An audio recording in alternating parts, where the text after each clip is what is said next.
Cuando una sociedad se desordena, cuando una sociedad vive anarquizada, pueden ocurrir cosas como la de hoy, que es un feriado que no se va a notar porque estamos viviendo bajo una pandemia, donde, porque a algunos se le ocurrió que había que fomentar el turismo, en la Argentina modificamos fechas de natalicios o de muerte de nuestros patriotas y las corremos y las acomodamos para que se prolonguen los días de descanso. Bueno, surge un imponderable, y este imponderable es que venimos de un descanso obligatorio,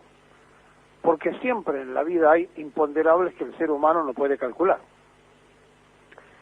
Y en esta ruptura de lo que el hombre quería controlar y se le escapó, que era la proyección de la vida sobre el territorio, sobre la tierra, tiene una cantidad enorme de opiniones que tratan algunos de explicar que lo que vivimos pertenece a una cuestión de laboratorio, corresponde a una guerra bacteriológica de las potencias. Otros dicen que es una maldad de un sistema al otro, pero nosotros hemos preferido en todo este tiempo asumir las consecuencias, sea por negligencia, sea porque habló la naturaleza o porque fue construido en un laboratorio. Lo real y lo cierto es que es un imponderable no administrado por la mayoría de la humanidad. Y los imponderables existen. Y dentro de los imponderables, entonces surge inmediatamente como respuesta la improvisación. Bueno, si buscamos en el mundo un pueblo que improvise, quizá el argentino se lleve el primer premio. Somos grandes improvisadores. Miren, no hay que ir muy lejos para darnos cuenta que tenemos los mejores jugadores de fútbol porque improvisan, pero que somos por lo general fracasados a nivel de selección porque hay que jugar de 11, es decir, hay que formar equipo. Y en la Argentina eso de formar equipo casi no existe, porque pertenecemos a una manera de ser, de un individualismo que se ha hecho colectivo, donde no nos hemos dado cuenta, pero hemos sido cómplices del capitalismo, porque la única forma que el capitalismo triunfa es cuando las personas ejercen libremente el individualismo sobre la sociedad organizada. Cuando el general Perón empezó a hablar de la comunidad organizada, cuando empezó a decirnos a todos a mitad del siglo pasado, en el Congreso de Filosofía, miren, nosotros tenemos una ascendencia que viene desde el pensamiento de los griegos, el orden de los romanos y la fe de los cristianos. Quizá nos quedamos con los griegos del ágora, es decir, los griegos que se pasaron debatiendo años para la búsqueda de la verdad, que contribuyeron notablemente a la evolución de la humanidad, pero que ellos, como sociedad, la griega, se quedó en eso, en la charla.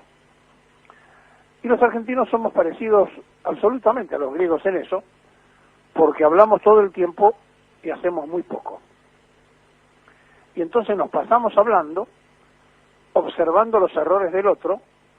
y cuando nos toca a nosotros ser parte de la solución, también somos parte de los errores, y así sucesivamente empieza lo que se llama la frustración nacional, que hace que aquellos que han vivido otro tiempo, otro momento, otra felicidad, tengan añoranzas por tiempos idos. Y nos pasa a nosotros, los que ya estamos más cerca de irnos que de quedarnos, pero que hemos sido los únicos privilegiados, que hemos vivido una Argentina distinta, de pleno empleo, de derechos sociales. Y claro, haber perdido uno a uno esas cosas, siempre encontramos que la culpa era del otro. Y nunca nunca se nos ocurrió ponernos frente a un espejo y decir cuánta culpa tengo yo de la realidad que me toca vivir. Y dentro de esa realidad que nos toca vivir, hoy tenemos el ejemplo absoluto de que cuando se les da la posibilidad a la sociedad de que se conduzca pensando en el prójimo, no lo hacen.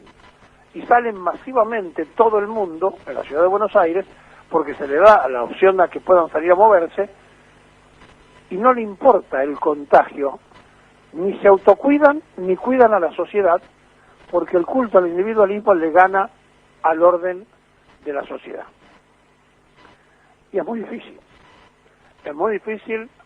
poner un policía al lado de cada persona que viola la norma. Es muy difícil para cualquier gobernante, no importa la ideología que tenga, querer ordenar el desorden, porque de la anarquía se sale siempre en forma violenta, nunca se sale persuadiendo. Y entonces cuando uno mira hacia atrás, durante los regímenes dictatoriales, la gente se comportaba de otra manera. Agachaban la cabeza, aceptaban las barreras que se ponían en forma de suprimir las libertades, y salvo honrosas excepciones que justificaban la regla, el resto de la sociedad mansamente aceptaba lo que disponía el gobierno o la dictadura de turno. ¿Qué había encontrado la dictadura? El orden de ellos, sobre una sociedad anárquica. Bueno, esto no nos pasa solamente a los argentinos, le pasó a los españoles, les ocurrió a los hispanoparlantes en varios países, porque tenemos esa conformación, es decir, nos gusta mucho hablar y poco hacer. Y piensen ustedes que el que está diciendo esto se gana la vida hablando, así que fíjense si estamos justificando lo que decimos. Entonces, cuando uno se encuentra ante una realidad como la de hoy, donde hay que escuchar todos los días las presiones que se ejercen sobre los que gobiernan, de todo tipo, absolutamente de todo tipo, y pasa desapercibido porque no hay reacción de una presión internacional organizada y creada desde el exterior en el momento que Argentina está terminando de negociar el endeudamiento que dejaron para ver de qué forma se paga, llama poderosamente la atención el silencio del gobierno por ese lado, el silencio de las personas tocadas internacionalmente hablando por el otro, y de una prensa que ya sabemos cuál es, que por supuesto le dio manija. Y me estoy refiriendo a una argentina que vivía en Corrientes y Pueyrredón, que se mudó a Israel, y desde Israel hace un programa de televisión bastante visto allá, donde el otro día le hizo un reportaje a un espía de la Mossad, supuestamente espía, no sabemos si lo era o no lo es, y como quien no quiere la cosa, en el medio de un reportaje a un espía que hablaba de su vida de espía, le pregunta en un momento determinado sobre un dato puntual sobre Nisman, sobre papeles, y esta mujer muestra, no en las cámaras, sino al supuesto espía, algo donde dice que son papeles documentados de cuentas en Seychelles de Cristina Kirchner y de Máximo Kirchner. ¿Y a título de qué venía eso? Y en ese momento decir en el reportaje eso, nada, una cosa preestablecida, planteada por una argentina, repito, que conduce ese programa y que vive en Israel. Y entonces, por supuesto lo levanta Clarín, por supuesto lo levanta La Nación, y por supuesto se hacen eco sobre ese tema, y este supuesto espía trabajaba nada más ni nada menos que para Paul Singer, es decir, uno de los fondos que durante el tiempo del gobierno de Cristina Fernández apretaba al gobierno para cobrar. Y lo dice abiertamente diciendo, mi cliente, o sea, el espía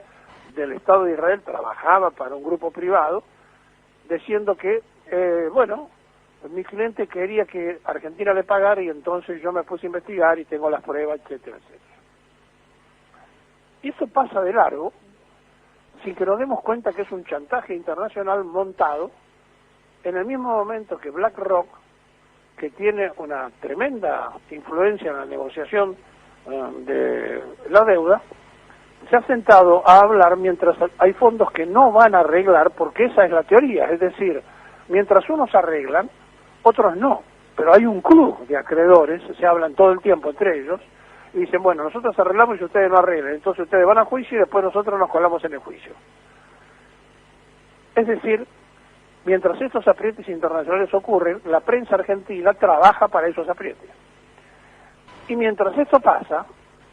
otra prensa, como Infobae, se dedica a hacerle promoción a los evasores para que se vayan al Uruguay, explicando de qué forma usted puede radicarse 60 días en Uruguay, comprar una propiedad y entonces tiene la clave fiscal para evadir. Y eso pasa en una sociedad desordenada, eso pasa en una comunidad donde el individualismo está manifiesto y donde están a la pesca de ver qué cosas pueden ocurrir en el sálvese quien puede, que creen algunos argentinos que existe, y no se dan cuenta que en una sociedad que no se realiza no se salva a nadie. Ni los empresarios ricos que van a dejar de ser ricos por falta de consumo, ni los pobres que van a seguir siendo pobres, ni los de la clase media que van a perder su trabajo. Entonces, no creo que sea una política de gobierno como cree la oposición que la gente no trabaje. No le puede caber en la cabeza a ninguna persona normal que el gobierno piense que el gran negocio de ellos es que nadie trabaje. Sin embargo, Luis Juez, un muchacho que se inició en la Juventud Peronista de Córdoba y que ayer fue al programa de Majul en La Nación Más, que se dedica todo el tiempo al macrismo residual, pero además, por momentos ya casi lindando lo antidemocrático, dijo una serie de disparates, donde en un momento determinado se dio cuenta de lo que estaba diciendo y dijo, no soy abogado, no soy médico y no quiero que mañana los trolls eran de ustedes, muchachos, ahora no hay troll. Los trolls me destrocen. No, no te van a destrozar, juez, los trolls. A vos te va a destrozar tu conciencia, como a tantos peronistas que dieron el paso en falso creyendo que el macrismo los llevaba a la panacea. Pero en realidad, frente a esto que nos está ocurriendo y nos está pasando todos los días, uno se da cuenta que cuando se hablaba de la comunidad organizada había motivos. Somos un gran desorden individualista. Por eso, absolutamente por eso, avanza el capitalismo y absolutamente por eso los banqueros tienen más influencia que las cooperativas y por eso en la Argentina tiene menos importancia un maestro o un médico que cualquier productor agrario. Estamos mal, muy mal como sociedad, pero no nos damos cuenta porque somos contemporáneos al desastre casi desde nuestros propios arranques. Una comunidad desordenada es anárquica y en la anarquía nadie puede gobernar saliendo ileso. Ahora, tampoco se puede hacer gobierno no contestando las agresiones internacionales.